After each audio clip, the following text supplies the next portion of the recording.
Magandang araw mga kaibigan. Pag-usapan natin ngayon ang update sa hearing sa Kamara tungkol sa maanumalyang flood control project. Nagsimula na po kanina. Kailang na-suspend ang hearing dahil nag-away-away na sila. Ito, may post si E.B. Hugalbot 3 minutes ago. Sabi niya, nag-away-away na ang mga congressman sa hearing if ipapatawag ba si Saldico at Grace po. Yan na nga. Kaya ito ngayon, ang hearing suspended. Ang tanong, nasaan na ba si Congressman Saldico? Noong, kailan ba yon? 2 or 3 days ago, tinanong ng mga media si Attorney Princess Abante, ang spokesperson ng House, nasaan si congressman ko? Sabi niya, hindi ko alam. Oo nga pala, nasaan na ba siya? Active congressman man siya ngayon. Bakit? Wala na, naglaho. Hindi na natin mahagilap. Wala nang salita. Nung una, ang ingay-ingay niya, yung confidential funds ko noon ni BP Sara. Wala. Pananagutan mo yan, accountability mo yan. Ngayon, bago nag-resign si BP Sara, ang sabi niya, dalawa lang nagko-control sa budget sa Pilipinas. Romualdez lang at Saldico. Ngayon, lumalabas. Ito na. Yung last year na budget, this year's budget na binuo last year, hinahanap. Small committee report na ang gumawa nun, yung Committee on Appropriations, chaired by Congressman Saldico. Wala na. Hindi na mahagilap. Sino? Kasi kung mailabas sana yun, makikita natin sino yung mga nagsingit. Sino yung mga proponents ng mga amendments. Kaya matatapang ngayon ang mga kongresista na nasasangkot sa mga palpak o guni-guni, ghost flood control project na hindi akin yan. Example, sa Oriental Mindoro, Congressman Panaligan, wala pa rin, suspended. Suspended dahil nag-away-away na. Binuking ni Senator Lacson, mga palpak na flood control projects, 1st District of Oriental Mindoro. Nung hindi pa pumutok ang anomaly na ito, sabi ni Senator Lacson, nandun daw yung mga billboard, Congressman Panaligan, inaangkin niyang mga proyekto. Nung naisiwalat na ng mga palpak or guni-guni, hindi daw sa kanya. Hindi daw siya nag-ano ng pondo, nagsingit or whatsoever, DPWH daw. Sabi naman ng DPWH, hindi kami yan. Wala kaming pakialam sa BICAM. Totoo nga naman. Sino may pakialam sa BICAM? Di mga kongresista. So, isang malaking issue na parang gusto na nilang kalimutan. Hindi Ang laking bilyones ang, ito na, nagbalik na. Pakinggan natin. We would want to focus on specific projects that have been inspected by the President today.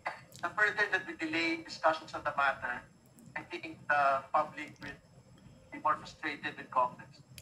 So what is the pleasure of Congressman Harry, Your Honor?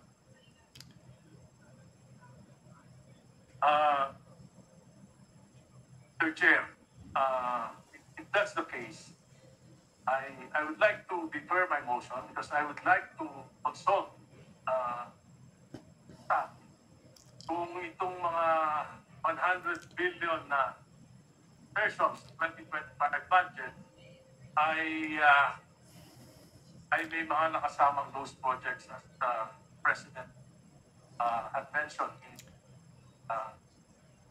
revelation. So, to consult ko, kung wala po dito, I will withdraw my motion. Pero kung meron, I will insist. So, Mr. Chair, I would like to request Chair, my earlier. I know it's in the morning. Chair. Point of order, just inquiry from the movement. So when he moves for the deferment of his motion earlier, Yan, I'm really withdrawing the motion. dilima. Why take it? Okay. As I said, I said, Mr. Chair, I'm not withdrawing my motion. I'm just deferring my motion to order to consult my staff whether 100 billion insertion in the 2025 budget includes those projects as mentioned by Ang laki, 100 billion na insert. in order to be clear. Isn't it? I'm sorry, Mr. Chair, I have to. Isn't it, back to our colleague, the near minority? We're Oy, actually mahinang sound. mentioning about the BICAM. Yan, Bicam. And really, that's supposed to be part also of my questions later. Nobody has ever seen, as far as I know, the BICAM Committee report Wow! 2025 Yes, salamat. has not been released Yes. in a copy. So there are a lot of questions. And the only ones who can really explain those things, because there's an unprecedented cuts and insertion. 170 billion, understand? I consulted budget. So, ang pananaw ko po, paano tayo makaka-move on sa pag-inquire itong mga individual projects, insertions, etc. Kung hindi pa natin nalalaman ano ang nangyari sa BICAM. Correct. And therefore, ang makakasagot nun, just would be the two chairs of both panels, Yun. the House and the Senate, in that BICAM. I'm not saying that my colleague, my distinguished colleague, would have no discretion at deferral of this motion. It's just that, doon po sana rin ako tutuloy. We have to understand what happens sa BICAM. Sa 2025. Sabi sa akin yan, yung report mismo, ay hindi pa nakikita ng karamihan. Or, and testimony as person from those in the know. And that refers to both chairs of the APRO Committee of the House and the Finance Committee of the Senate. So it's just a form of a at gusto ko lang pong sagutin ng konti. Ang punto ni the Honorable Congresswoman Garin, saying something, let's not make it personal. Who's saying that we're making it personal? Nothing personal. It's all about public interest. Wow. And accountability. Walang personality. Thank you very much, Mr. Chair, Chair. If I may, Mr. Chair, because I'm listed as the first interpellation, I appeal to my colleagues. If I may be able to... So, yan, magandang kaganapan. Bigyan ko kayo ulit ng update. Ano ba, ang pinag-awayan is, tatawagin ba nila si Congressman Saldico at ex-Senator Grace Poe? Sana tawagin para masagot yung BICAM noong 2025. Nandun yung susi para malaman natin anong nangyari sa mga budget insertions. Okay, salamat mga kaibigan sa inyong pagsuporta sa ating channel. Nakakatulong kayo ng malaki sa tribong Talantig ng Bukidnon dahil ang sweldo natin sa channel na ito pantulong sa tribo. Namimigay tayo ng livelihood assistance, nagpapatanim ng saging lakatan at Arabica coffee. Panoorin nyo ang video na ito. Sa area sa ni Manoy Ricky ang itamnan og kape. So gitabangan siya ni Manoy Boy sa pag-abono og mag-spray. So akong bisit. abono sa kape ni Ricky, gitabangan nako siya og pag-abono.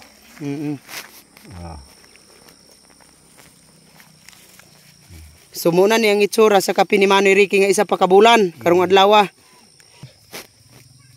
Tagtunga-tunga sa kutsara so duha ka bangag. Na sa ibabaw ang bangag, isa pa siya ka bulan maayo na ang tubo.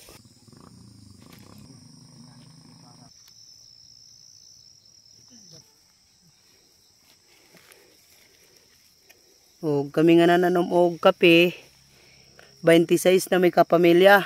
O ang among tanom nga kape 12,105 na kasidling. So tag 25 pesos ang kada usa. Dako-dako na gid ang among napalit sa kape. Karon nindot na gid kaayo ang tubo sa among mga kape.